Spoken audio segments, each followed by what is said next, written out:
se saca Edson Alvarez, and the game is so fluid, so smooth, for this game. silky smooth la media without Edson Alvarez.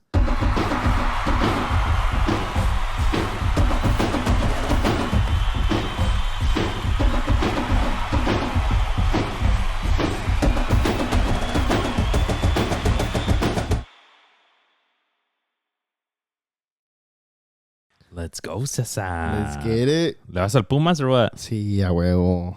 Pumas Chivas this weekend or what? Pumas Chivas dicen. Yeah, I don't know. Como que andas muy...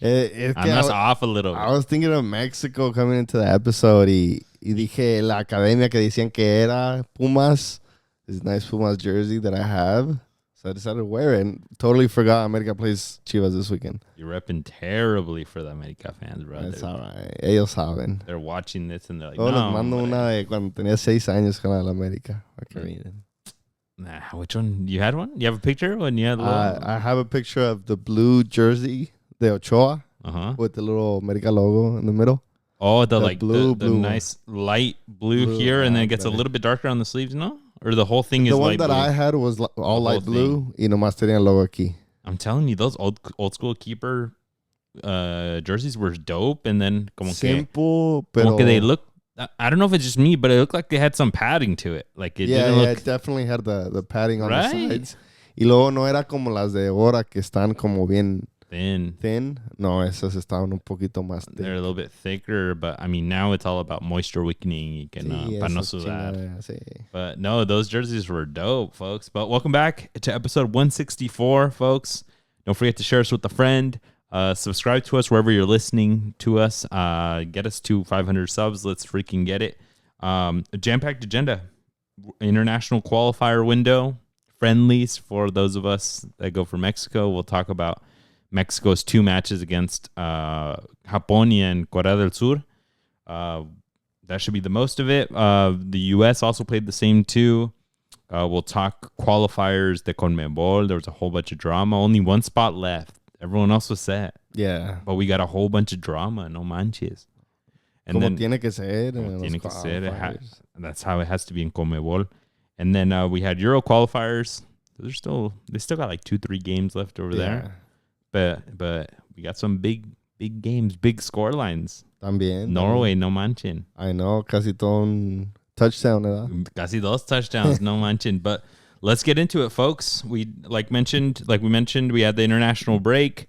Mexico had 2 matches. They played against Japón, and they tied 0-0. We'll go into that in a second. They played against Corea del Sur, and they tied 2-2. Dos empates.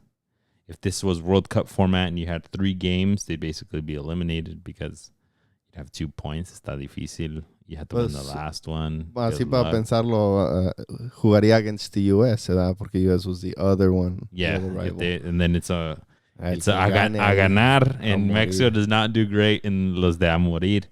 But let's break it down. The first match, 0-0 versus Japón, Cesar. Your thoughts on that? Nothing to really call out here as far as, obviously, on the score sheet. Maybe just a little bit on it. A lot of starters who we would think would be there. Johan Vázquez, Cesar Montes, Edson Alvarez, Raúl Jiménez, that spine. Alexis Vega, Roberto Alvarado, who have been starting there. Gallardo, Sanchez, who have been starting there. And then Ruiz Pineda, this was kind of what El Vasco's been going with. Yeah, looking at this lineup, I think he thinks this is his starting 11. Que este es el 11 con el que va a empezar. This is his best 11. And for the most part, he's right. I mean, just looking at the spinal cord, like you said, you got Malagon, you got Cesar Montes, Johan Vázquez, who we're calling out que esa dupla es la que va a ser the starting. Edson Alvarez there and Raúl Jiménez. De esos, no quitas a ni uno. They're going to start next summer, the first game of the World Cup. So which one of those... I mean, from this match, I didn't see a lot of players really stand out, even on FootMob. The 2 outside backs were the highest rated in Mexico, being Gallardo and Sanchez. 0-0. I think I could say kind of kudos to Mexico for holding their own and not getting scored on with basically the A team, de Japón. But I think we were expecting a lot more. I think historically Mexico has like 1 loss and like 5 wins, 1 draw against them. So, I mean, if you're looking at historical data, you would think Mexico should be overpowering this team, but really well organized. And Mexico, with their lack of firepower, pues no mete gol. Yeah, and I think historically is one of the weaker Mexico sides to one of the stronger Japanese sides. Y yo pienso que throughout the whole game se notó. Yes, it was a deadlock game, hence it's a 0-0.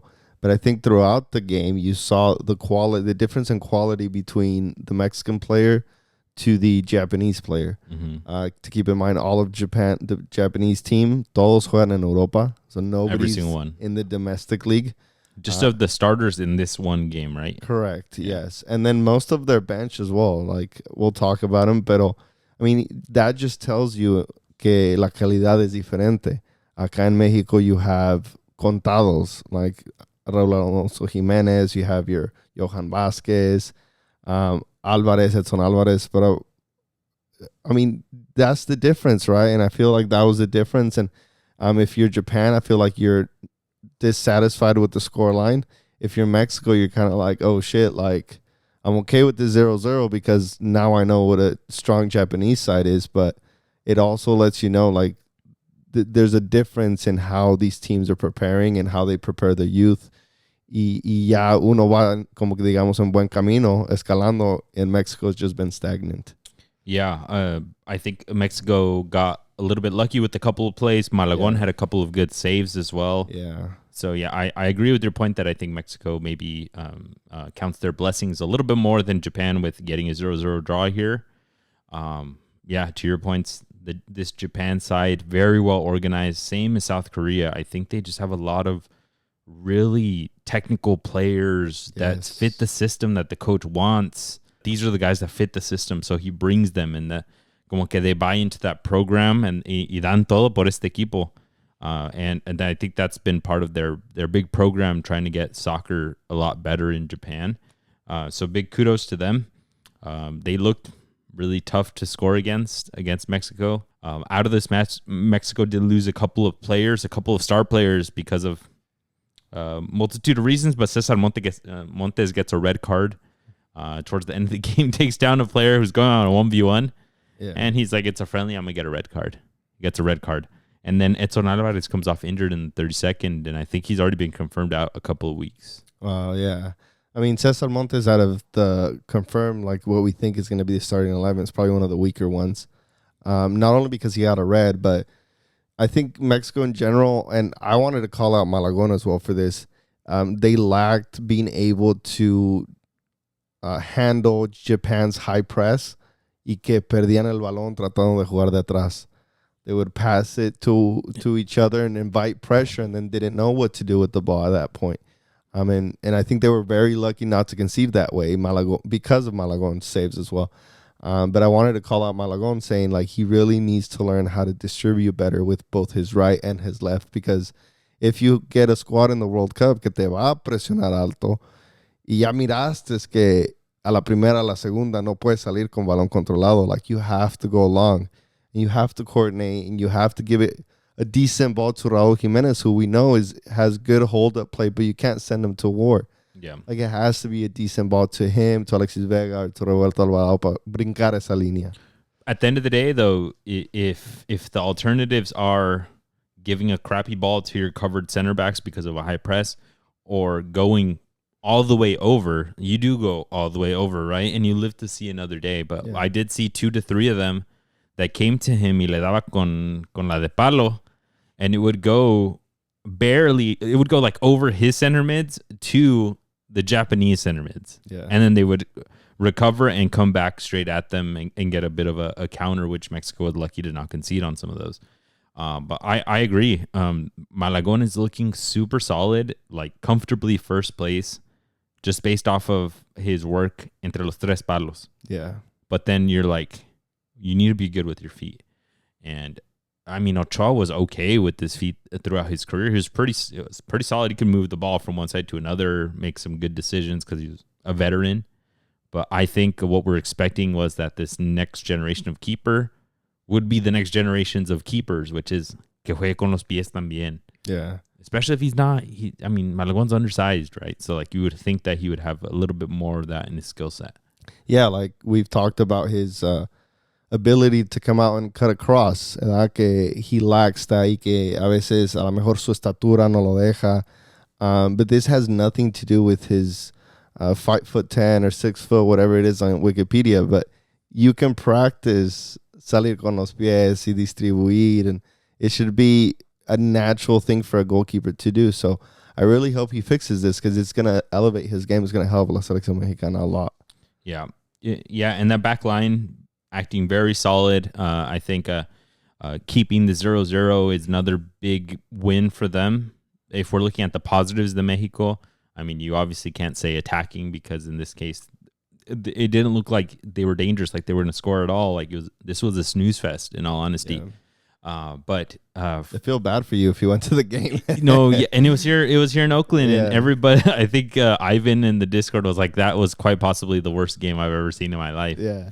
And it's because it wasn't like a tactically brilliant chess match, but it was like, I don't want to mess up. You don't want to mess up.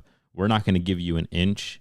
And it was hard fought. I mean, there was a good amount of fouls. Cesar Montes was getting in on a whole bunch of these también. But for that back line, I think that's a win.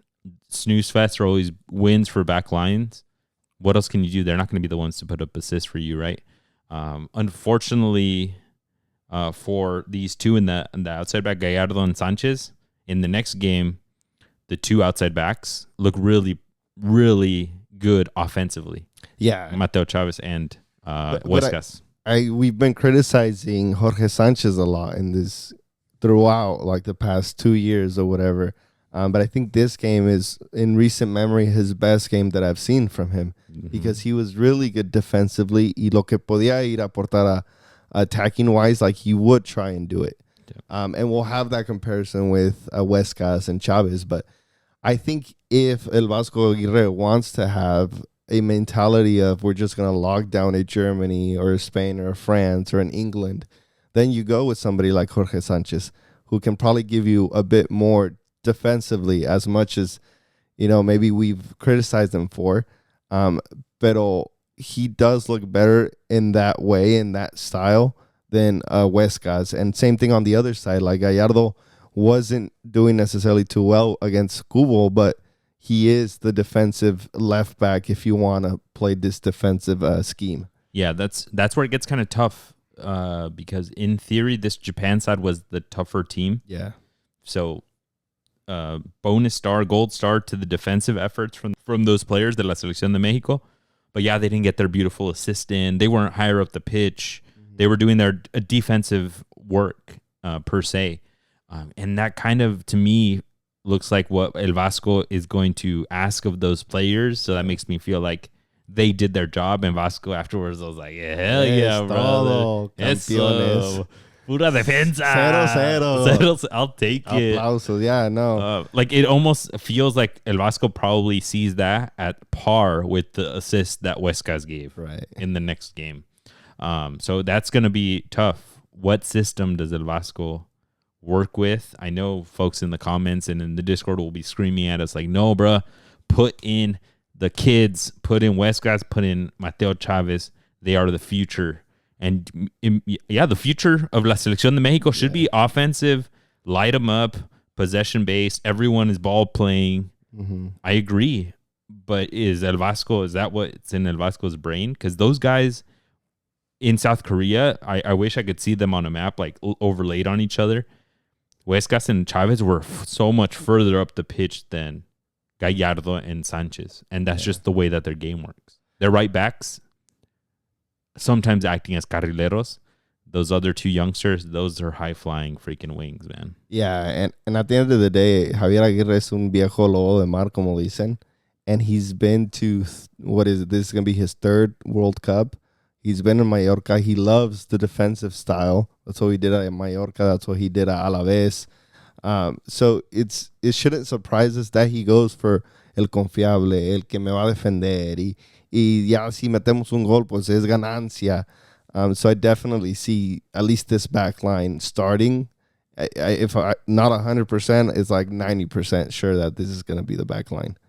Yeah, and maybe transitioning us into the next game. My big thing would be like a lot of these new players, the new names that we all want, the Marcel Ruiz, the Huescas and the Chavezes, they have to win the spot. Like, unfortunately, they don't have it guaranteed to them. They did the best first step in going to Europe, but the next thing is using your few minutes to do really well. Huescas put up an assist that's beautiful, but we'll talk about it like cagó en un gol. But Mateo Chavez is not getting any minutes in Europe. Yeah, he's second string, probably close to like third string on that team on the roster there every weekend. But he has to light it up for La Selección to just be considered for more call-ups because he's got Arteaga breathing down his neck. He's got Steve Angulo, who were favorites, the El Vasco. And if he's not getting those minutes in Europe, the best he can say is, hey, I trained in Europe, which I think is worth a lot. But El Vasco was going to want his guys. Yeah. Right? Yeah, and I really, really like Mateo Chavez because es atrevido, bailas pelea con unos huevotes y tira a gol, finds a cross. But I think, like, yeah, to your point, he does need to get consistent minutes in the Dutch league para decir, hey, like, I deserve that second or probably third spot. And compared that to Rodrigo Huescas is going to be playing Champions League and is the starter for his team. Yeah, got the assist and makes a few mistakes, pero ahí está, you know, you still have to be there to make those mistakes and hopefully learn from them because they're still pretty young. They still got a long road. Yeah, let's get into it. The match against South Korea was a whole different beast, completely different nation. Some kind of player, some of the starters rested on both sides. They did have Kang Yin Lee starting, but they didn't have Son. He came off the bench. But some new names on both sides. For Mexico, like we mentioned, Mateo Chavez and Rodrigo Huescas at outside back. Vasquez still there, one of the three players that stayed. Purata comes in at right center back for Cesar Montes. A little bit of a surprise for me. I thought he did pretty good. Marcel Ruiz, like we mentioned, is the only one in the middle with Lira and Eric Sanchez. Chucky Lozano, Bertrame, weirdly enough, on a kind of a winger, like a double punta type of vibe.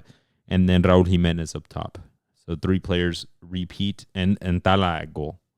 So 2-2, just to get us going with that. The first goal comes off of a couple of kind of rebound plays, a couple of plays that are fought out. It makes its way all the way around to Huescas, and Huescas gets a nice little touch on it, gets a good ball in the air in, not really like a beautiful whipped in, not really like a beautiful cross, but more like a go fight it, ¿verdad? Vayan a pelearla.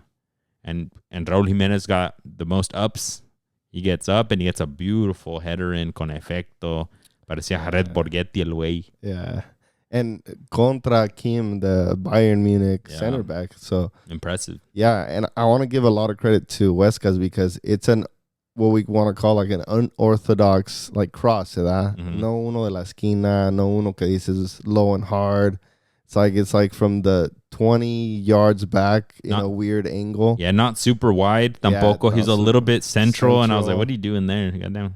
Pero le salió, and he gave Raul Jimenez the chance to say, go up and fight it. And Raul Jimenez is a striker, es un delantero nato. Mm-hmm. And this goal like proves that he has to be the starter. And yeah, that was a beautiful goal. Yeah, a bit of a theme on it. It's not really from open play, I would say, beautifully, right? It's a floater into the box. Raul Jimenez was probably one of the most informed players on the pitch. But, like, your odds are very good. It's a little bit better than a coin flip to throw it up to him. Yeah. You got some good odds. And it happened. Raul Jimenez went up for that shit. He ate that shit up. Like you said, against some really good center backs.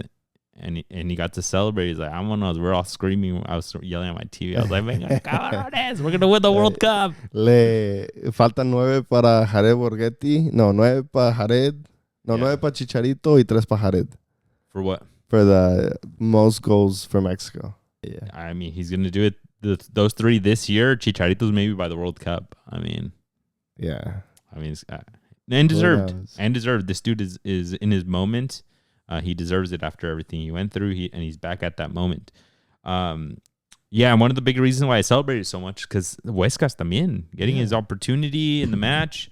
We all know that they'll give us a little bit more offensively, and he got to show exactly that. He was able to. I think him and Mateo Chavez were able to kind of show what they got going up because they didn't have to worry about Sun. Obviously the Korean squad is packed of players, but they were able to kind of go up a little bit further of the pitch than if they would have played against Japan. I think they would have had more defensive contributions. Yeah, and I like the way he drifts in the middle, Rodrigo Huescas. A veces lo encontrabas dándole pases a Lira o a Sanchez running into the box or a Raul Jimenez, which is like another attribute to his game that maybe he can, be that edge of him para ganarle a Jorge Sanchez. But kind of like more to his arsenal. Because a lot of people forget this dude is not an outside back.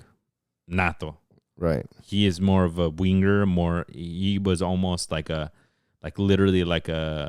extremo, not carrilero, right? Carrilero comes all the way back, but like a stay up the pitch with Cruz Azul and attack for us. And then he started naturally coming back, as a lot of youth players do, I think, right? If you're an attacking player, si no te va muy bien, we'll try the outside back, my guy. And now in Europe, he's the right back because lo que está en moda is an attacking outside back. Yeah. And that's what he's doing. And it works for him. But in the second one, it didn't work for him. In the second goal of the match, we get Heung-min Son off of the bench. He automatically looks ultra dangerous. He's getting, like the coach told the team, I'm assuming, just feed that fool in. He kept trying to get like Burata on a one-on-one, and then he would get fed in, and he would do a deep run in. And Huescas took a couple away. Burata took one away, so they were getting a little bit lucky. But I was like, bro, you better fucking pray. Yeah. And then on la menos esperada, bro, I thought Mexico had the game pretty controlled, calmadito. They get a ball off to the right-hand side, and they get a good cross in. Huescas loses his shape. He stops being a right back. He goes right under where the ball is about to drop to. The Korean player gets a shave on, like a little touch on the ball. Y le cae his mark, who he left wide open. Who you don't, if you're Mexico, you don't want it to fall to. Yeah. Yeah. That's the big thing that I asked myself is like, ¿qué onda, Huescas? Like, you have a defender on the guy that went up for the ball. You were trying to cheat. Yes. That's what it was. He was trying to cheat. In case they like crash for the ball and nobody gets it, he's about to be like, my ball, and take it up, right? But he got caught cheating. He got caught slipping. He le cayó a su mark. A un bote, bro, beautifully. And the fool just smacked it home, right? Smacked it right above Talaraj's head. And this is some controversy I want to get into. The Discord got into it with me. Shout out to Discord. They did not let me get through this one without a few scratch marks y todo. But I called out, like, what do you expect Tala to do as a goalkeeper? The way that I saw it, you get into position, and that position is bending your knees for wherever the ball may go. That's the way that I've seen it. And in case the ball goes low, you can get down to that. In case the ball goes higher to the side, then you can use the resorte to get there. But in doing that, obviously, it makes you exposed to a ball right here. And that's exactly what happened to Tala. He went down a couple of inches, and then he got smacked right where his face was, and he couldn't get the hands up high enough right above his head. Yeah. And it looked a little bit bad. Twitter went crazy. Yeah. I mean, our of Discord course. went crazy. But you as a keeper. It's just like, at first instance, because I was watching it on my drive home. Pero dije, I saw the replay and I was like, bro, pinche Tala. Like, no mirado Neuer, que se para bien parado como estatua, and he would have probably done one hand. Yeah, one hand right? too. Huh? Pero looking at the play in slow-mo, you can see that by the time his hands are up, like, the ball's already back in the net. Bruh, there's nothing he can do there. Era un pinche riflazo. And I'm telling you, sometimes people forget who's the one that's kicking the ball. Like, wait, es Son. No manches. This fool trae un misil en la pinche pierna. That shit was a fucking rocket launcher ball going in. Y si le pegan la cara, lo noquea. Oh, like, for sure. For real. But he also didn't get out of the way. He naturally went down, and then he wasn't like like Ochoa on that one play. Yeah. Right? He just moved out of the position where the ball would have hit him in the face. That was the only other option. It was either hit him in the face if he stood up, but I think he was getting into the position that he needed to. I think he would have had a shot if it was low, if it was somewhere else away, because of the way that he was getting into it. But unfortunately, it was right. And Son knows that's obviously a weak spot for a keeper. That's why he put it away. Yeah, and it just feels like Tala's been getting put in these situations he just looks bad. Yeah. As much as he tries to do a well or a good save or has a decent game, they just look bad. Yeah, and this was frustrating with the 2 goals. That I was thinking, like, this is Tala's shot to get a clean sheet with the strong defense, which can't catch a break. Cesar Montes, yeah, like La Muralla that they were building entre ellos, like he loses half of that wall that he's got, but he was still having a clean sheet, a good performance, really good play with his feet. Yeah. I think that's a big thing. I know Twitter's hating on him for that one goal and like saying why couldn't he do more for the other one? But he had a really solid game with his feet, and a lot of plays were build up, not just because of him. Eric Lira, Charlie, and Marcel Ruiz, I think they connected really well with a keeper that gave them a good ball. Al pie, güey. Mm-hmm. Not así, ve, agárrala, a ver quién la agarra, but like at su pinche pie, and then, hey, give it back if you want again. Yeah. So, unfortunately, Tala didn't save these with an otherworldly performance. I think if he would have saved either of those 2 goals, we'd all be like, oh, bro, like... Yeah, he has claimed. We'd be like, shit's about to pop off over the next year, but he didn't. Yeah, even in the second goal, golazo, a cruzado. I feel like if you want to scream at anybody is firstly at the 2 Huescas and Mateo Chavez for leaving Johan and... Purata man-to-man. Man-to-man. Right? Yep. Then after that, like, Johan Vasquez follows, I think his name is Ho, or... It was, it's Hyungyu from Genk. Yeah.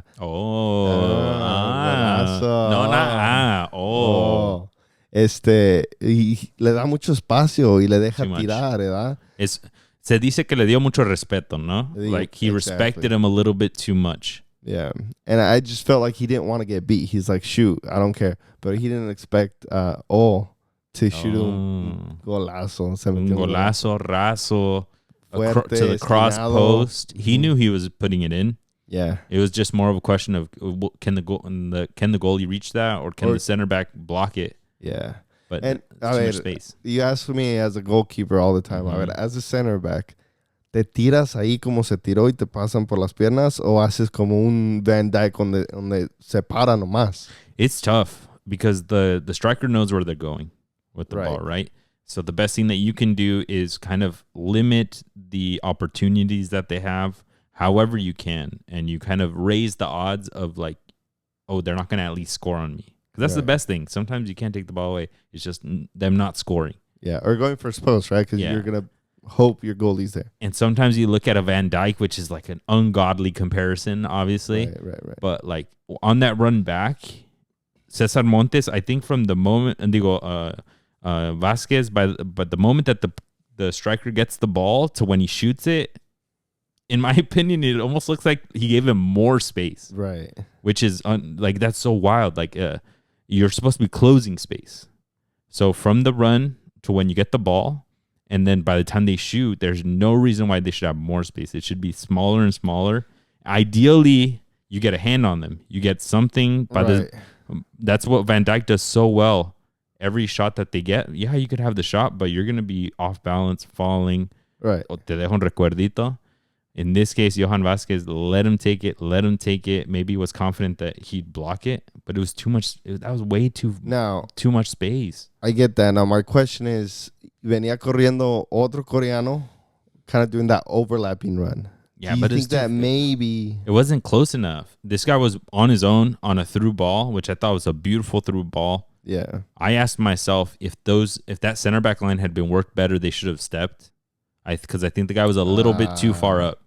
The striker, it's late in the game. His legs are tired. He's probably lazy, almost offsides. If that was Cesar Montes, I think they both step, and we get easy offsides.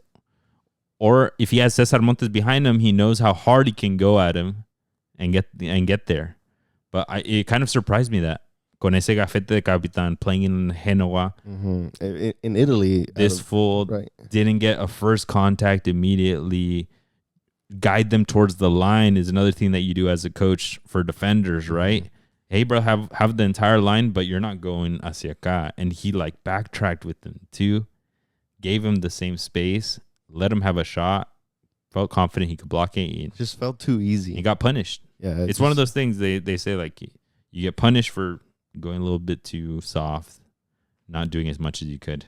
I was disappointed in Johan. Yeah. And maybe he thought, it's the way, because missed like 3 sitters, like 2 or 3 in the first half. Yep. So maybe he was just like, Johan was overconfident, que no le iba a meter. And he had him in his pocket his whole game. Sometimes the center back, at a certain point, if you're in the 75th minute and this fool hasn't done anything to you all game, you're like, bro, ya te traigo todo el game. ¿Qué me vas a hacer right now? A ver, go for it. Yeah. Y bro, que te clave esa like that. He wasn't doing that all game. Y que te la clave así. You're like, damn. And you scratch your head after that. Yeah. También Mateo Chavez, like you mentioned, left them hanging. He was a little bit further up the pitch. He didn't have that help back there. Not even returning back. He was nowhere near close to returning back and helping. Yeah. So that's going to be a question in Vasco's head. Yeah. Gallardo would have been there. Yeah, exactly. More than anything, it just needs to be well worked, right? Like, porque si Huescas vas, entonces Mateo se tiene que quedar, ¿verdad? Nomás uno de los dos pueden ir. And for this play, and what it felt like for a couple of plays during that game, los dos iban. So dejabas, o tienes que decirle a Lira y a Eric a Charlie. No. Well, Charlie at that Ruiz. point, but Marcel Ruiz or Sanchez. Chiquito Sanchez. Yeah. Que se queden, hacer un 4 contra 2. It needs to be worked more. I really do like Huescas and Chavez, but necesitan un poquito más experiencia y que trabajen juntos más. Yeah. Maybe last bit on the goal, do you think Tala could have done something? No. Hit the post in, right? Yeah. Like the inside of the post. For both of those goals, as much as I want to say Tala, no. He did. I mean, there's nothing he could do there at all. He has all the characteristics that you would want for your national team keeper. Can use his feet. He can get it. He's very good with his feet. Manos. He just needs como que todavía le falta esa cosita. Temple. He needs to be that guy. Chivas. He needs to be that guy that can win the game for you, and it has to start at Chivas. He hasn't done it at Chivas. It's just for me like hot take, guys. You need to go to a club like America, who gives you as a template. You need to go to a club like, maybe I'm going to even call out like a Toluca, maybe even like a Tigres or Monterrey. I mean, Monterrey players are low-key kind of frauds. No. Yeah. Pero, well, he needs that fire lit under his butt para decirle, like, hey, wey, ya estás ahí. You're in the national team. Yeah. What are you going to do? What are you going to do to make sure you get that spot? It's right there for the taking. Yeah. You just have to put up a little bit more of those clutch plays. If you put in a clutch play every once in a while, you're going to get noticed. And that fool's not good with his feet, bro. It's your spot.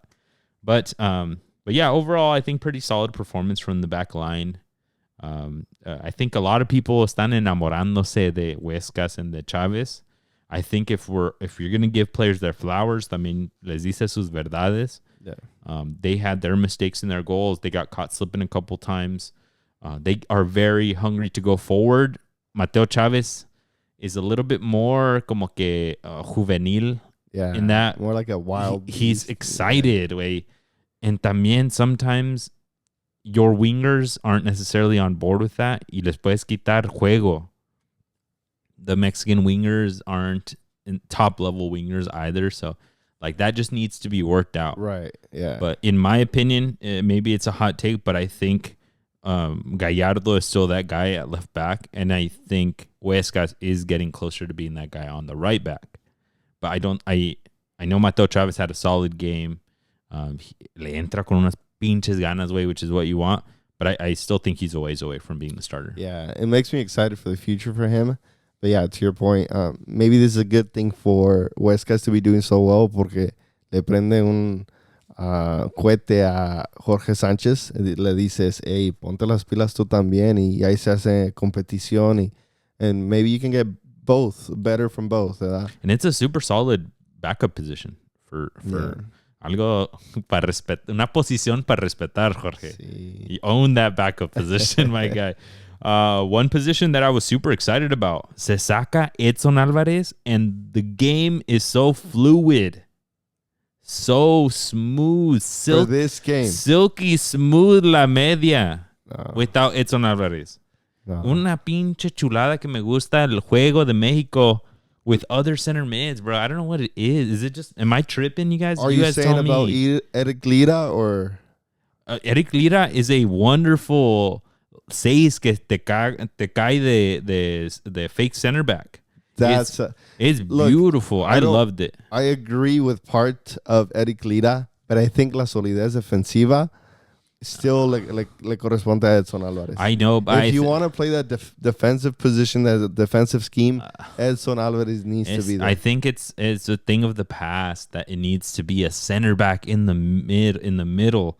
This Eric Lira is tough enough to play that position, in my opinion. Maybe he's not doing the freaking like basically subbing in for Johan Vasquez and these fools and breaking some dude. But I don't think the game at this point needs that, and Mexico doesn't have the luxury of being able to give up one mid position for a guy that can play defensively so much. But I really like Lira dropping back, working with Tala, building it up, getting in with Chiquito Sanchez, who I thought Chiquito had an amazing game. De los más flojitos out of the three, hot take. Another one, I'm sorry, folks, but I think Marcel Ruiz out of the three was kind of the más flojito. Yeah. There was los dos juegos, to be fair. In this one more than anything. Yes. But in this one, I saw like 2 or 3 balls that that were solid counters for South Korea, that were all balls that were into him, and he couldn't turn on a dime. Mm-hmm. He couldn't do that quick turn. He would resort to like let me just poke it because I can't reach it, and then he loses it. Almost flat-footed. And and there's nobody behind him. He's that guy, right? Yeah. So then he's got to trace back. So like we said, give folks their flowers, but also decirles sus verdades. I thought this mid was really solid. I think the key of this mid being solid is Edson not being there. You guys let us know in the comments, folks. I just think a lo mejor el rival se dio más a modo. Maybe the nice way to put it is that I don't think Edson not being there is the end of the world. Yes, and I think we have mids. We have mids galore, not galore, but we have mids que están capaces de suplirlo. And maybe I'm just a bit more excited if it happens than other people. You're just hating on my boy, dude. No, I mean he has obviously the locker room, like he's the king of the locker room y todo. But if he takes a while with his injury and these guys get another window in October where they can really play together, that's Eric Lira's time to shine. He's got to try to wrap up that position. And where do you fit Gilberto Mora into all of this? That's the tough thing. Everyone on Twitter all of a sudden thinks we have 6 mids. Everyone's like, hey, Obed Vargas has to start. Did you see what he did to Messi? He has to start. Oh, dude, but Elias Montiel at the Club World Cup, he has to start. Mm-hmm. No, dude, but Marcel Ruiz has to start. No, dude, but then Gilberto Mora, bro, the wonder kid. Yeah. He has to be there every minute and be the star. And it's just like, bro, también. No, for me, out of all of those, like, sí, tráemenos a todos, vámonos al World Cup. Pero para mí, Gilberto Mora is like that difference maker. Yeah, with the like finesse, the suave to him. But does he start? He needs to start over Orbelín Pineda, definitely. Oh, for sure, but that's not I don't think that's my question in my brain. It should not be Orbelín. Like this mid today did not have Orbelín, and Chiquito Sanchez I thought did solid. Yeah. But I think that's the weaker spot, but it's probably going to be an Edson, right? But then it becomes, okay, but then does Mora start over Marcel Ruiz? I think Marcel and Mora, and you can give me Edson or Lira. El que quieras de ellos dos. And then what do we do with the other 2 at the U20s? Montiel is... Oh, no, esos nomás vienen de sobras. De Oquis. Sí. El Obed Vargas is balling out también right now. Pachuca was at its moment in a huge moment in North American footy. También Seattle right now is probably one of the best institutions in North American footy, and they're leading those teams. Yeah. So también, ¿con qué caros me vas a dar traerme a Orbelín? ¿Edad? Chiquito Sanchez is recovering the nivel, Right. but like también... Sí, pero es que él ya es campeón y bicampeón. Oh my God. Ey, También con Pachuca ganó, so también sí, te calmas, or what? Pues ahí también. Lira también won la novena. La novena. No, ese ya hace 15 años. Y salió de la cantera. Oh, salió de Ceú. Yeah, from Poland. I think so. A huevo. I think. But that it just becomes a big smorgasbord. But what I don't want is those 3 U20 kids to be like, oh no, they got so many more World Cups. They can go to all those later. No me va a traer a ninguno because I have to bring Lira, Sanchez, Edson, Marcel Ruiz. I have to bring, I don't know, comes up with a random full from Liga MX, and you're just like, bro, no, drop half of those, bring Obed off of the bench, bring Montiel off of the bench. Start Mora. But Mora can play you on a wing también. He can be the Chucky position. He can be with Tijuana, he goes to the left a whole bunch. Yeah. So he's a little bit more flexible. But I want these kids there. It's just a matter of who you drop. I mean, for me, it has to be Orbelín. I don't know why Orbelín is still being called up, con todo respeto. And then you can make a case for Chiquito Sanchez, and you can make a case for, obviously, Marcel needs to be in there, and then Lira and Edson Alvarez. They have to stay healthy. They're about to go into a super intense competition, but they also have to do well at the competition. They have what will set them apart, like, sorry to interrupt you, pero Elias Montiel, if he would have gone to Europe, or if he goes to Europe, maybe in the winter, tiene más claim to that, ¿verdad? Yeah. Igual con Gilberto Mora, which I don't think he'll leave until next summer, but I mean, that's the way to make yourself stand out a bit more than just say, I'm the next wonder kid. Devil's advocate, some of the kids that have gone out from Liga MX are not doing hot. Sebastián Jurado goes over there, Circle Bruges, and bro, that fool ni se oye, güey. Sebastián Jurado? Yeah, yo creo ni Heriberto Jurado. Okay. Heriberto Jurado from Necaxa. Yo creo ni su mamá oye de él, güey, ni le habla, like, ni su abuela le manda texto. And then Stefano Carrillo went very hyped up, under 20s, to Feyenoord. And then I haven't even heard, he was supposed to get loaned out, I think. And then como que, I don't know, ese madrazo que le metió a that guy in the Tulum, I don't know, maybe he got loaned out somewhere else. Yeah, he's loaned somewhere, but I'm not hearing the second league, I think. Second division. Yeah. He better be getting every minute, but like, they didn't get called up to the U20 World Cup. Yeah. And over them are Liga MX youth. There's a lot of Mexico-Americanos in that U20 camp. It's crazy. But the core stars are actual Mexican, except for Obed, which is pretty cool to see them getting put out.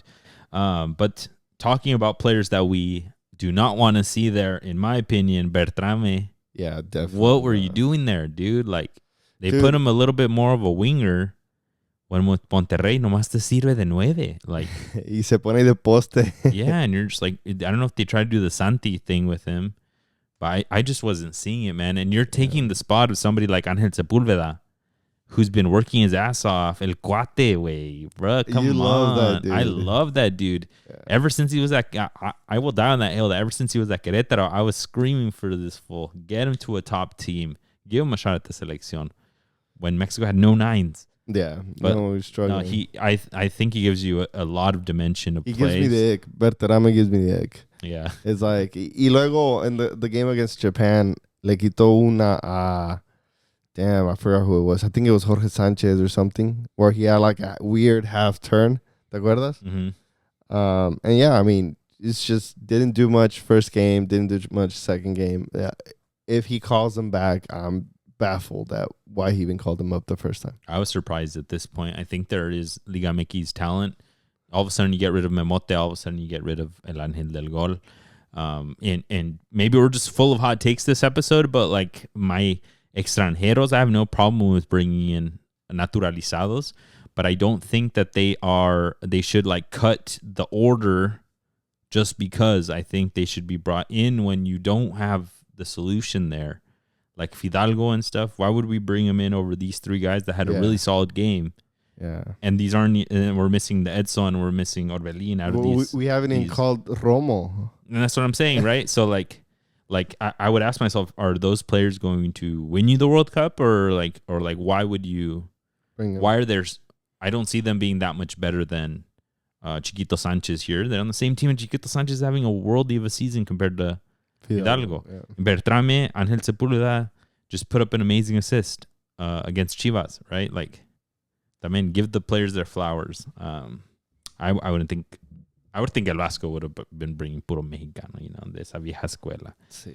But towards the end of the game, we get Santi Jimenez, we get Alexis Vega, and then I was pissed off at the gym because the moment that they come in, se cierra el partido. They like come back, and I'm like, bro, like, is that like a game plan? Put Santi in, and then all of a sudden se acaba el juego.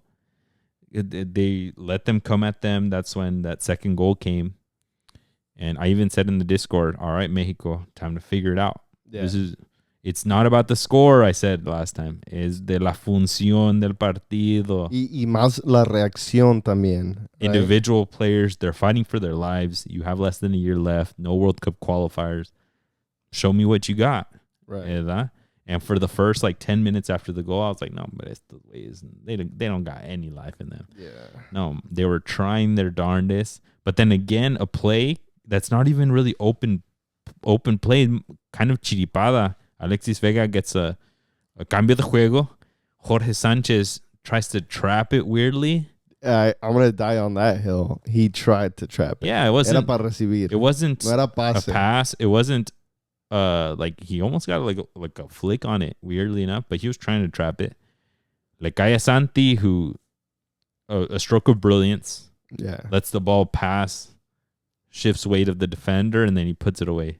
Yeah. Beautifully. And ya había intentado una before that, which the goalie made an amazing save. But this one was just way too good for the goalie to come anywhere near it. So, yeah, I mean, Santi finally getting his goal and showing that, hey, aquí estoy yo también puedo meter gol, and kind of like lifting some weight off of his shoulders. I think he still has a lot to prove, both club and country, para decir que, yo, I'm over Raúl Jiménez, or even change the system so we both can play. But I mean, nonetheless, like, I'm really happy for the guy. Yeah, but I mean, it's a rare moment right now where we're like, these two guys are doing it on their own. The two goals were them doing it on their own. Exactly. Yeah. And like, especially the Santi one, like, that's like, that play was dead. That play was a Hail Mary. Yes. Johan Vasquez was standing next to him. The center back was next to him. They were just trying to get something to not lose so that they don't hear chants in the stands. They had whistles. It's a home game. They were trying to just get a tie. And Santi out of nowhere le salió like the FIFA skill move and puts it away. And like you said, a huge confidence booster. He needed it. So big kudos to Santi for that. What a goal. Let's go. Golazo, mi Santi. But yeah, a 2-2 draw. Overall thoughts from two draws? I think overall it's like a really good test for Mexico. They were like strong opponents que te van a exigir. They're going to show your weaknesses, and to go home with 2 draws, at least you didn't lose, and then you figured out que te falta y que necesitas going forward. Yeah. I saw a lot of pessimism on social media, in our Discord. A lot of people just saying like, I mean, pues, and I think it's rightfully so, exigir. I think Mexico, ideally with these type of opponents, they should win, right? You would think they should win. You would think, yes. But that's what we're saying, is la función del juego, the individual players. They need to figure things out. I'd rather a draw right now and be like, you better fix that. Right. Than if they would have somehow won 3-2 off of 3 shitty goals, and then nobody ever looks at the underlying problem. Yeah. Right? And something to call out is you had players like Rodrigo Huescas and Raúl Jiménez who have never played with each other. Nunca han jugado juntos. And no coincidieron en Liga MX, nothing like that. So for them to have opportunities like this against like decent opponents, against good opponents, is really good for the whole team in general, for them to practice and have these practice games. Yeah, and I still hold true what I've been saying, that it sounds like Mexico, it looks like Mexico is putting together a pretty nice 11. Now, where do those pieces come in to finalize that 11? Who's just going to be the most dangerous, the most attacking-minded, the most creative, the one that gives you the most chances? Because that's going to be that's the big task. From now until next summer, Mexico's not super offensive. How do you get more offensive with the solution, with the players that you have? Yeah. I mean, one of them, Chucky Lozano, getting him in there seems still pretty dangerous. Yeah. Good moment. Piojo Alvarado, we all know, is not the most. Yeah. I wish I would have seen a dangerous. bit more of Diego Lainez. I mean, him taking people on, showing us that spark. His little shift, it was pretty solid. It was not bad. Yeah. So if we see lo llaman otra vez, I mean, I'd love to see him for at least half a 30 or 45 minutes or. What a good return for him, dipping his feet back into La Selección de México after that one moment. Yeah. Hopefully, getting that confidence in him that like, hey, my club game is the reason why I'm here, so I'm going to keep upping my game, right? And crazy out of everything, Charlie had some pretty good moments también. Yeah, it didn't look so bad. It's lo que hemos dicho, right? He got his goals against. Got his goals in Liga MX, Cruz Azul. And we were like, jokingly, I know, yeah, for the next 2 World Cups, ahí lo van a tener. Yeah. But I mean, even in these games, he looked good. And if this is the Charlie that's going to keep improving, I'm all for it. We're not just hating to hate. But these are, going back to it, these are the spots that you need to get those youngsters in. Yeah. You need him to not be there. You need Orbelin to not be there. And then you need Chiquito Sanchez not to be there. Because Eric Lira, I think, is owning a spot, at least on the bench. And then Edson. Yeah. Marcel Ruiz. So then. It's like they feed each other, right? Yeah. So see, your quote-unquote starters or bench players are doing well. Entonces dices a los reserves, cabrones, pues, ¿cómo quieres que saque a fulano de tal si he's upping his game? Entonces I need you to do it as well. That's a tough It's thing. Like, por eso digo, you need to go to Europe, not only say I got my game, like I'm also in Europe and playing Cup and then Champions League qualifiers or Europa League, lo que quieras, para poder decir, enseñar, I got more than just, my 90 minutes. Yeah. I think Montiel and Mora, they're doing it the right way and going right after the World Cup because they're getting every minute at the Liga MX squad. They're right in El Vasco's backyard to hopefully get over there. The just scary thing is going to be, like I said, those 3 mids that are there in these matches have to make the room for those 3 that everyone wants from the U20s. And it might be a rude awakening when he only takes 1. When he says, hey, I need Mora there to start getting that experience right now so that he's that guy when he's 24. He's the number 1 player on earth. But Obed, you can wait till the next World Cup. But Montiel, you can wait till the next World Cup. And then you're just like, come on, brother. And then maybe they get hungry and they go to Europe. But either way, hopefully they get some good offers. But, yeah, I think overall, Mexico getting 2 draws, not bad, not great. But we'll see what the next window has for them. Let's move it on to some other matches that were standout for us. USA, I think, would be a pretty good, easy next one. USA, they lose their first match versus South Korea, and then they beat. They almost get embarrassed. I mean, they beat, con todo respeto, the B squad de Japón, 2-0. So a couple of 2-0. You said, yeah, a bit embarrassing that you're losing to South Korea at home, and the way you lost to it, right? The second goal de Taquito, no hombre, te dejaron bien. Well, both of them se los comió. Vivos, son. Both of those goals, which who knows that he might have done that more to Mexico, right? He had a good showing, but like he was eating these fools alive. And it was both of their A squads, right? It was like the same thing as Mexico against Japan. Yeah. So if the U.S. is going to lose 2-0 to South Korea, who, con todo respeto, are good, but they're no England, they're no France, they're no top European squad or even South American squad. Like, it's looking a little gray for, or a little how you say grim to U.S. men's national team fans in Pochettino. I mean, that's the big question. I think this was the last game before they won. So then now everyone's fucking butterflies and rainbows about Pochettino right now. But after this game, everyone was pissed because he wasn't figuring out a way to find the best players, which a lot of people were just saying, just put them there. Es todo así de fácil. Josh Sargent and striker. And then the next game, Balogun scores, right? So that's probably like, you're out.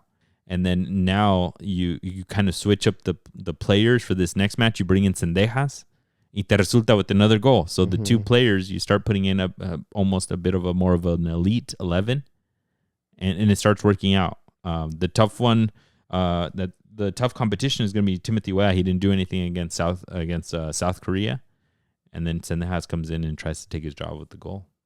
Yeah, which Sendejas has been almost like shunned away because he's at Liga MX, but he's been balling out for the past 2 or 3 seasons. This is more than deserved, him getting a chance and getting a goal and looking well doing it, right? I think you're the one that put in the chat in the Discord saying he's putting this team on his back. It's like, yeah, he is. He does that at America, and I think he deserves to be on that national team spot for the U.S. Yeah, I mean, they didn't score at all against South Korea. They weren't producing anything. They were looking ugly. They just were not there. The couple that they almost had was like a rebote to Chris Richards, like that chiripada almost went in. So like they're not producing anything tampoco. And then pretty early on in the next game, you get a really nice play. You get a whipped in cross, and Sendejas looks like this. You're just like, damn, bro, you're so talented. On a full volley, he whips it in.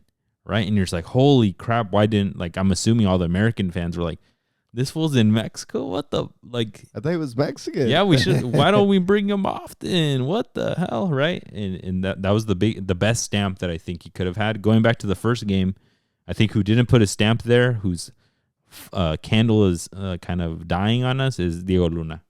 Yeah, I think Diego Luna. I don't know if things, maybe the anxiety of like overall the pressure of saying you're the guy.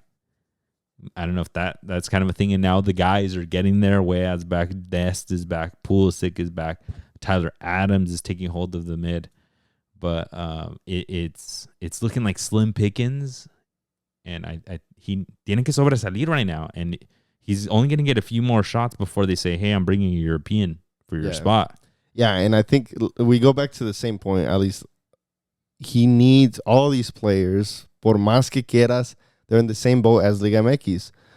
A lot of, I don't know if Pochettino is going to have much respect from MLS players. That means Diego Luna says, or even the guy who just went over to Colorado Rapids, the one that just signed the big deal from Philly. Brendan Aronson? Yeah, Brandon Aronson.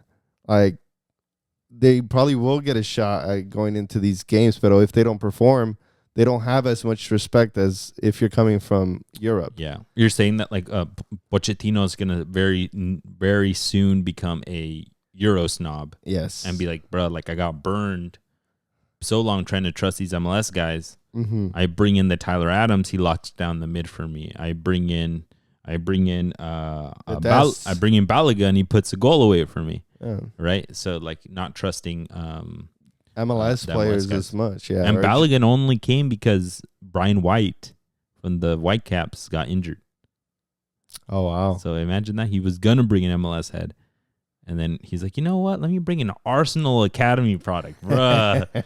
Was that really a tough decision? So that's what I'm saying. It's a la mejor va a tener a shorter leash on these MLS players. And if you're Diego Luna and you're not performing as well as you did at the Gold Cup, he's going to be like, well, you're caving under pressure or you're not at your moment because MLS isn't there.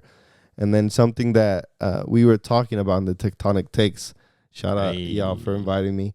They were saying how the season ends in October, November for MLS. So that all the MLS players kind of have a disadvantage because they go into season in March. Ya nomás te quedan 3 meses. Yep. It's like, That's why, what's his name? Donovan used to do those loans to Bayern, right? Or to Everton and Bayern. Así, yeah. Yeah, to keep playing ahead of the World Cup. Yeah, but I mean, this U.S. squad against South Korea was not looking good. They did look like they got a breath of fresh air against Japan. They did a bit of a 4-2-3-1 against South Korea with that natural 10. And you know what they say? 4-4-3, 3-4-3. Esos like jugadores en sus lugares when you have the talent, right? I think La Volpe would say that, right? Like if you're the 4-3-3 team, you're the better team, right? And I think that's where the U.S. kind of tried to do that against Japan. But yeah, they did go back to a bit of a 3-4-3, which allows Arfstin and Freeman to be really high up the pitch. And immediately Arfstin puts in a fucking assist to Sendejas, like we mentioned. It was a really good play, by the way. Yeah. Exquisita la jugada. And then también lo que te ayuda, the B squad, the Japan, right? So then your back line isn't as tested. The Justin Blackman, who I don't think is a super great player, who is the right center back for the U.S., they shine. They look great. Tim Ream, I mean, yeah, envejeciendo, but look good because they didn't get attacked. Yeah. So, I mean, take it with the grain of salt, right? The 2-0 win the U.S., and then they even get a Balogun goal in the 64th minute. So all, like we said, all rainbows and butterflies for the U.S. in this match. Not too much to complain about, I would say. Yeah, and I mean, like you said, it kind of like makes people forget that they just lost to South Korea. So Pochettino gets some time back and kind of just hopes for the next FIFA break for him to do well. I just still think he's on fraud watch. I don't think he'll do relatively well at the World Cup. I think he should, right? Especially if they're going to be at home and with most European players on this squad. So I don't know. Time will tell with this U.S. men's national team squad. Them and Mexico are going to be, I think, right neck and neck. Echándole ganas, pero not hoping or not like too big of a goal. Yeah, and yeah, that's going to be the biggest thing for. I think we've talked about it here. I feel like El Vasco has got like the core and is kind of working out pieces. Pochettino's kind of reinventing the wheel, figuring things out. Como que he didn't do his homework beforehand on like, all right, these fools, I just don't want them there. I got my core squad, and he's just giving everyone a shot. Some people are burning him. Some people are helping him out now, like Sendejas. He came out in an interview and said made up some sorry ass excuse that he didn't bring up Sendejas last time because he thought America was gonna win versus LAFC to go to the Club World Cup, so he didn't bring him in the summer. People are like, bro, you can call him and then like take the spot away, like we know that you didn't think it was of the quality, and then he mentioned that now he's in the race. Look at him, he's there. See. No, but Sendejas he's balling out, bro. He's kept that super high level. If he were on the Mexican national team, he would have that wing spot wrapped up. Yeah, easily over Roberto Alvarado for sure. Yeah, but the biggest gap, which is the right wing position, would be his. But unfortunately, that isn't the case. And this is the U.S.'s first win against a top 20 ranked team in like forever, dude. In a while, I think since before the Berhalter days. Jeez. Right? They are ranked 17th, Japan. But it's nice when you get their B squad. I mean, no, pues sí, así hasta yo. Ya ni yo. Let's bring it on to some other call-out matches. I got CONMEBOL qualifiers. Those wrapped up completely. I know other areas still have some games, but CONMEBOL is all done. The only available spot was the last one for repechaje still. So también cálmense. If you guys were here last episode, I called it out. Look out for that last spot. Porque se va a poner bueno. Yep. Everyone else was good from Paraguay upwards, I believe. Is it Paraguay? Paraguay got the last. Yeah. Yeah. And so between Venezuela and Bolivia, Venezuela just needed to not lose. Just don't lose against Colombia. At home, too. And then Bolivia, I just needed to not win either. Either of those two things. Either of those things needed to happen. And then what ended up happening, Bolivia beat Brazil. 1-0. 1-0, and then Venezuela got smacked. Oh, and it was just terrible. Yeah. They were really good at home. Venezuela. And Venezuela was up 2-1. They were up 2-1, and then all of a sudden, got absolutely destroyed. Walmart Luis Suarez scored 4 goals. Yeah. In like 20 minutes. Y unos golazos que se metió. Bro. He was like trying to prove something. He was saying, hey, I'm trying to be in the squad. I'm sorry, Venezuela. I don't know what Venezuela... You guys are getting cooked. I don't know what geopolitical thing Venezuela did to Colombia, but they played enojados los cabrones. Hacer la maldad. Yeah, no. Pobrecito. They didn't even do the trato before. Like, hey, bro, let me... Y luego te mando unas cosas por el border ahí. Yeah, bro, ahí te mando algo. But yeah, Bolivia también playing in... It's not La Paz now, right? It's El Alto se llama. I think so. It's just significantly higher in altitude. So I think it's neighboring too. Okay. Obviously, because they're super high up, right? But I think the new stadium that they built for the selección, they purposely made it in an even higher spot, which I believe is El Alto. But they get a win against Brazil. I don't think Venezuela lost at home at all this entire World Cup qualifiers, but that home advantage is what did it for them. And and a couple little, cosas futboleras que tienes que hacer aquí y allá. But to play at home in a 11,000 foot elevation stadium. Eso, and then I was also seeing some videos. As soon as they scored, first of all, the penalty was fucking questionable as fuck. Not questionable. That was not a penalty. Yeah, it was really bad. I don't think there was physical touch. Like, yeah, a ti nomás le pasó así un soplidillo ya. They did like footsies, bro. They like así, parecía like romantic on the freaking VAR. It looked like he went like, ay, así. Y luego como una telenovela se dejó caer. Yeah, and I was like, bro, ref, it looked like he caressed him. Como que su pierna salió mejor after the play than before.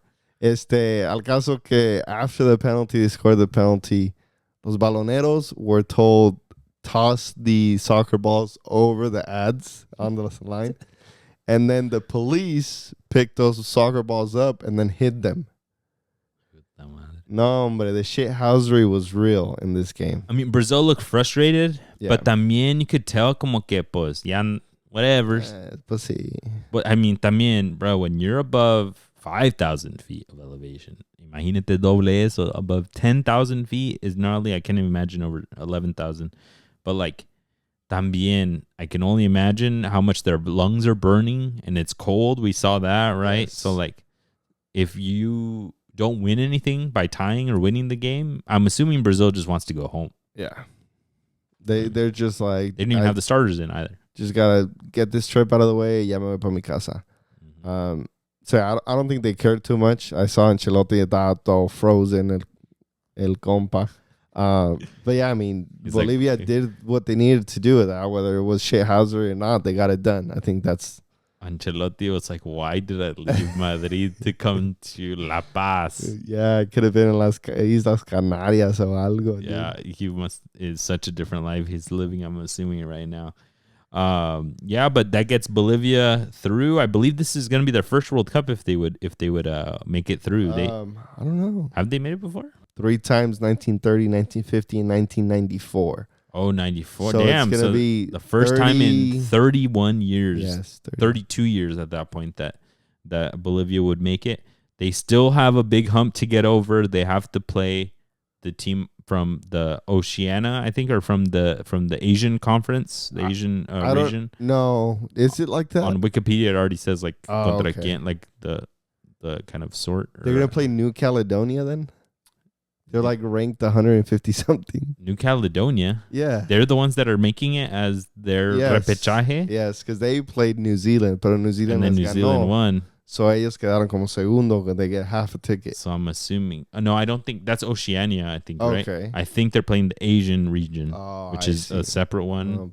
Jordan, the one that New Zealand used to be in until they said, "Hey, we want to actually make it," and then they went to Oceania. So I think they're gonna get a somewhat tough opponent, and it's not going to be in La Paz, you guys. It's going to be in Mexico. It's going to be in either Monterrey or Guadalajara, which has some elevation. Guadalajara does, but not enough to, I think, to win the game for them. And no baloneros that are helping them out. So that basically wraps up CONMEBOL qualifiers. Who got first place? Argentina. Of course, they won by a mile. But they didn't win the last match. They played against Ecuador, and they in Ecuador, they ended up losing 1-0 off of a penalty converted by Ener Valencia. Mm-hmm. And también that game had shithousery, a whole bunch of fouling, a whole bunch of desmadre, typical CONMEBOL. Red cards. Yeah, who got a red card? Argentina. One each. Oh, I didn't see that. Otamendi got a red card, double yellow, and then a player from Ecuador got a red card. They still were able to win it. The shithousery happened afterwards. In an interview, Nico Gonzalez, who plays for Atletico Madrid, they're talking to him about the game, and he's talking about like, playing with Messi. He always tells me try my hardest and blah blah blah blah. Oh my god! And then you see the Ecuador players running, celebrating in the pasillos, like not on the field, in the back. They like run by him screaming, and then he tells the reporter, sí, pues yo creo ganaron el mundial. I'm dead. Basically saying that they were celebrating way too much. Yeah, they won. They're a little bit too excited. But déjalos celebrar, pues. They ended up third place, Ecuador, right? And partly they're celebrating going to the World Cup. They're in. También cálmense. But the vibe that it gave me is like the only one that can be happy winning a game ever is you, Argentina. That's what it gave me, the vibe. Like, que tú no nomás tú puedes celebrar, right? I see, yeah. What? If you ain't first, you're last. Como dice Ricky Bobby. I was like, bro, like, deja jugar. Sí, dejen disfrutar, pues, que para eso es el fútbol. No sean amargos. For real. All right, you guys got first place. That's why nobody likes you. Pero bro. también comieron pasta ahora, cabrones. Les toca. Les tocó. Everyone gets a little ass whooping every once in a while. Menos el AME. I just thought, que la fregada. We'll get into that in a second. But I thought that was just pretty funny. In the Euros, we got a couple of matchups to call out. They still have, I believe, 2 or 3 matchups left a region. Germany, they lost versus Slovakia 2-0. And that was the first ever away loss that Germany in qualifiers. I saw that. First ever. That's kind of wild. Yeah, I mean, Germany, you think of World Cups, you think of Beckenbauer, you think of powerhouses. Well, lo que dicen, 11 versus 11, Germans always win. Not so much saying, not so much anymore. The last time that they lost overall in qualifiers, because they've only lost at home, was 5-1 versus England in 2001. And that's a while ago. 24 years ago. Jeez. And that was probably one of the few times they've ever lost, and never away. That's kind of wild. I don't like this German squad. I think they're piecing together. Antes eran puros de Bayern, puros de Real Madrid, puros de Mainz, de pinche Dortmund. They got, de Stuttgart. I mean, Dortmund con respeto, por favor. Hey. No, but Stuttgart, when I see them, I'm just like, bro, that sucks. And then they're just like, you get a Mönchengladbach player, and you're just like, ¿Y este? ¿Y ese güey qué? No, antes era un honor jugar para la selección, and now I think they're just kind of running out, no? Yeah, I think they're just like the Spains and the Englands are catching up to them. Yeah, van altas y bajas en todos lados, Omar.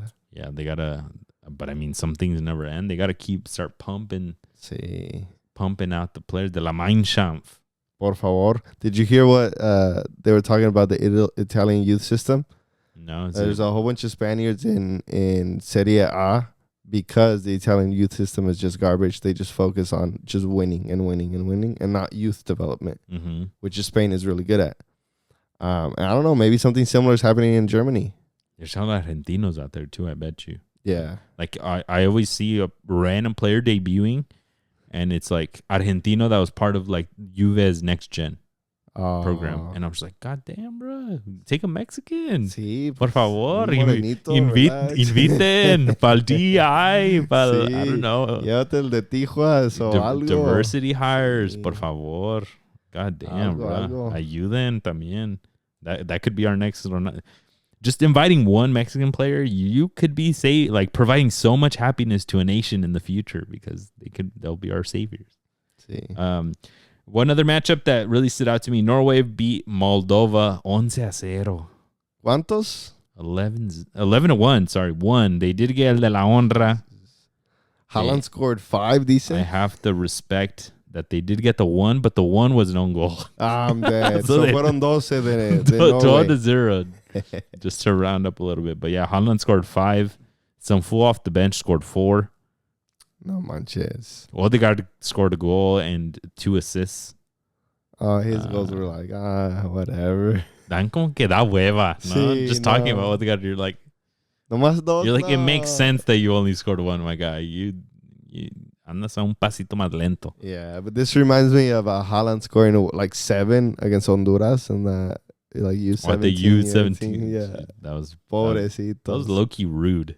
Yeah. Now agarraste a Moldova como tu juguete. Déjalo. I mean, in qualifiers, goals help, right? Like, differential. So, like, they had to pump up the numbers. But, yeah. Mercy roll, like in the youth. What do you think this squad, they could do something? They can they're for sure going to be at the World Cup. Okay. Todos entran ahorita. Pues, yeah, I mean, they should be able to do something. I expect that this Norway team, who has some really interesting players, to make it out of the group stage. Like, it should be like the bare minimum for them. And going, I don't know if I want to say deep, but I mean, you have Odegaard, you have Haaland, you have Arsenal players. Strikers galore, bro. They have Strand Larsen, Sorloth. They're not going to have a shortage for a good while. This is their golden generation for sure. This is their golden generation. Take advantage. You're not going to have Haaland forever. So I think they'll for sure make the World Cup. And somebody mentioned in the Discord, like, agárrense if Mexico gets them in the first round in knockouts. Bro, who's going to stop Haaland? Hey, esas güeritas, Hey, pero para ir al partido, que sean Los Ángeles, ¿no? Porfis. Para no tener que viajar. No, los tickets ahorita no. Cool, folks. You guys let us know what matches you guys liked over the past weekend. Let's bring it on home with a bit of a prediction for this weekend, folks. Es semana de clásicos. It's semana de clásicos, and it's Chivas versus America. America is riding a high. I believe you guys are second place right now. Chivas is riding a low.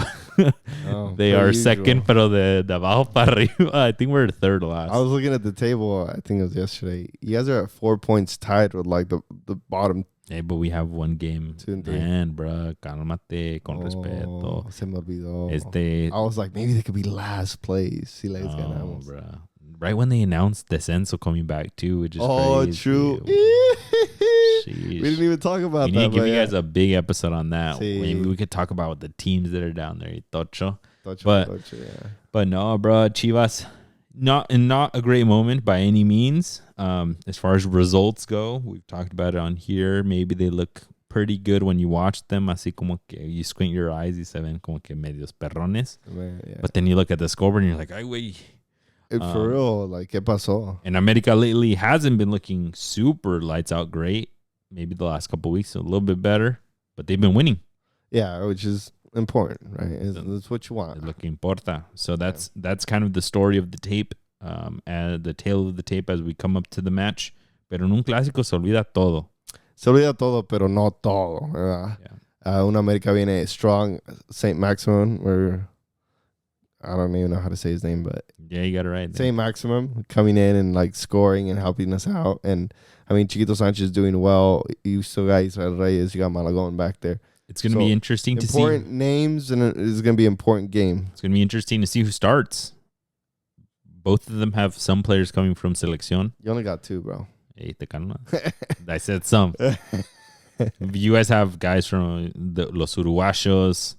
Brian Rodriguez got a lot of minutes with Uruguay. He scored. Yeah. Did he? Or Cáceres scored. One of them scored.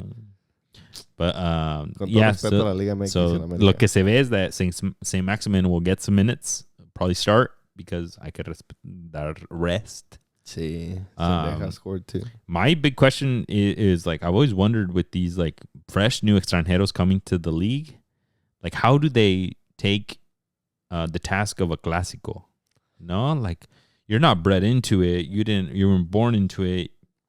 You're also not a Liga MX lifer. Like Tuca Ferretti, I'm assuming, knows how to live it. Yeah. At this point, Jardine knows how to live it. Yeah. Other coaches that have been in either team know how to live it. But like Milito, Gago, when he was there, yeah, you Gago probably remembered Boca River, but like it's I wonder if they do all of the research, if they know all about it, if they can hype up the team enough. Do they feel comfortable, or do players ever go out on the field like, hey, bro, like, shouldn't we have been more hyped up? Like, it's a big game. Yeah. And coach didn't even know. Do you think like they get like a video shown of them of the times? And No, like, I think con respeto, they do their research before, and I think, I mean, Chivas in America, everyone knows, right? So I think that they, at least before the interviews, the final interviews, they know like, oh, bro, like that's our big rival. I hate them.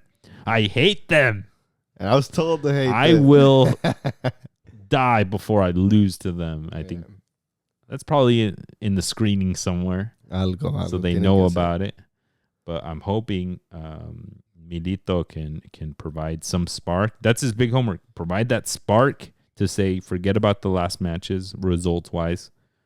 Hay que funcionar bien, win a game, win one game at a time.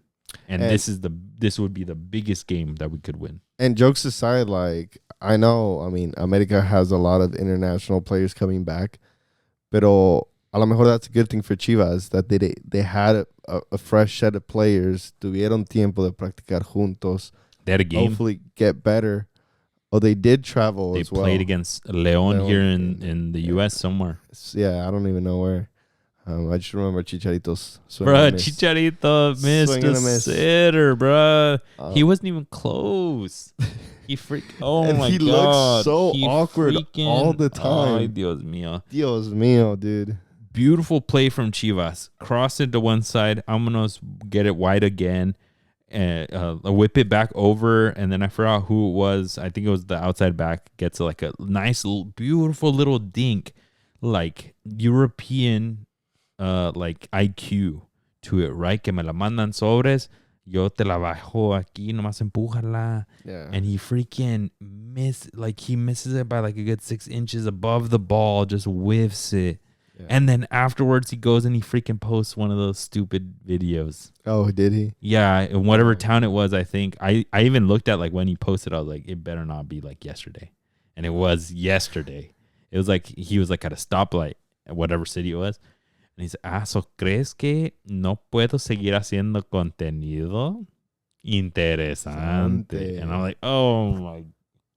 Dude, I commented. I unfollowed him like when he started doing those videos.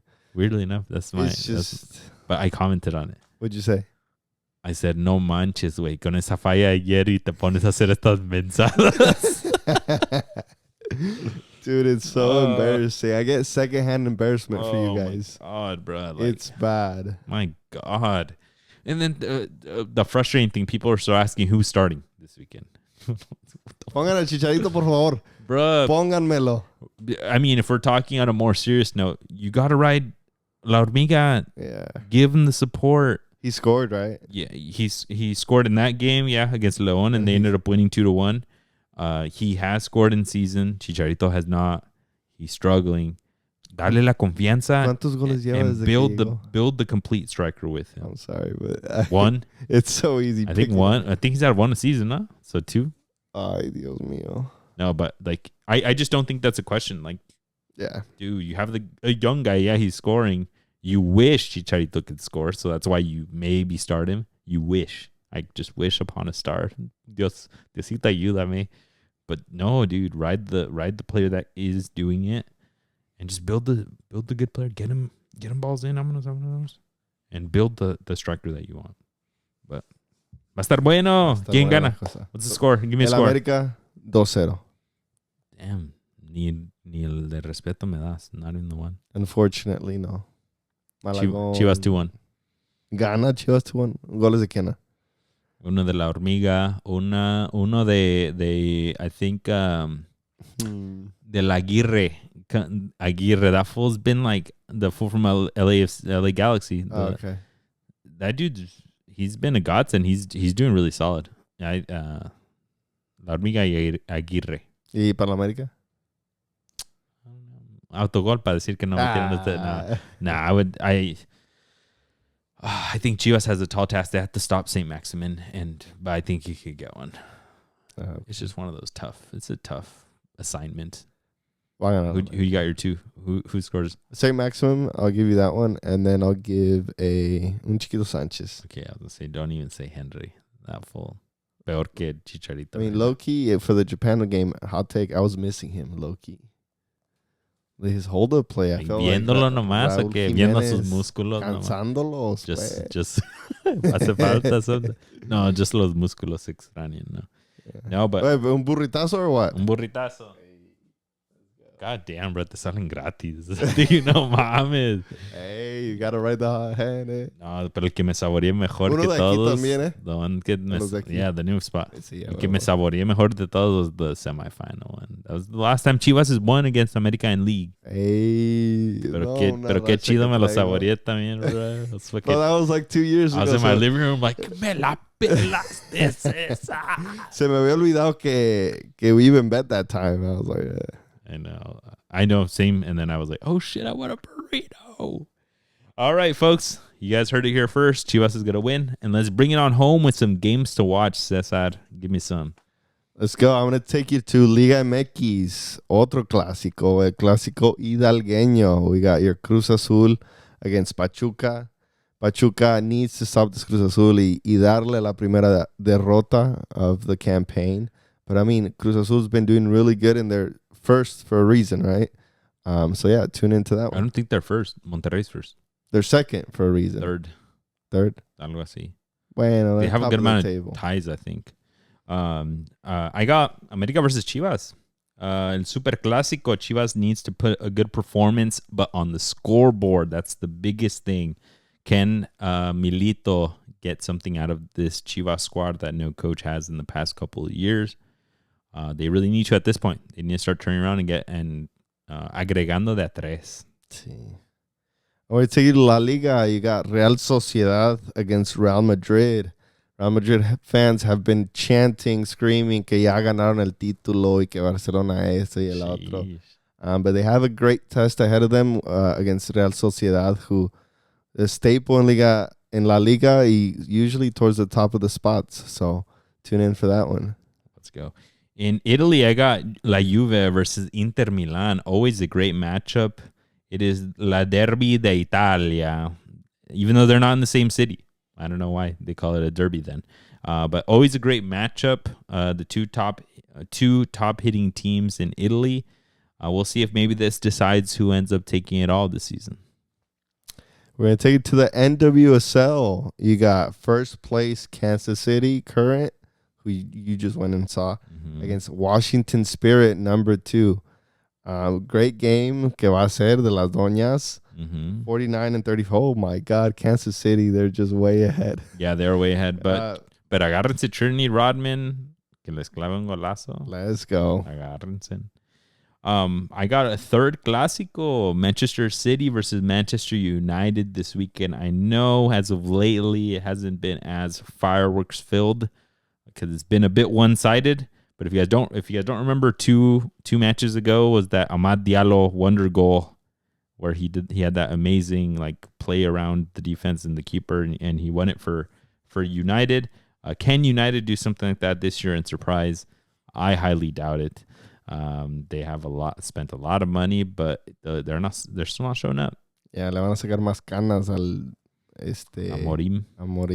Más yeah, and Pep's squad's looking well built. Yeah, con que Reinders meta un gol, un assist para darnos FPL points. Oh, bro, I picked up Mbeumo, and he hasn't been doing much. I thought it was like a sneaky picky. No, he's actually in the Premier League top 11 or starting 11. Okay, yeah. I want to see Mbeumo get a goal, and then I don't care who wins. All right, folks, appreciate y'all for tuning in. We are working on our big surprise that we've been talking to you guys. We almost had it very recently. It will be a lot more clear very soon. It's coming. It's in the works, and that'll lead to a whole bunch of things. A lot of fun for this next upcoming year. Hopefully, end of the year and next year for golsided. Oh yeah, we got quite a few things in the works. Let's excited go. for it. And we'll talk soon, folks. Peace.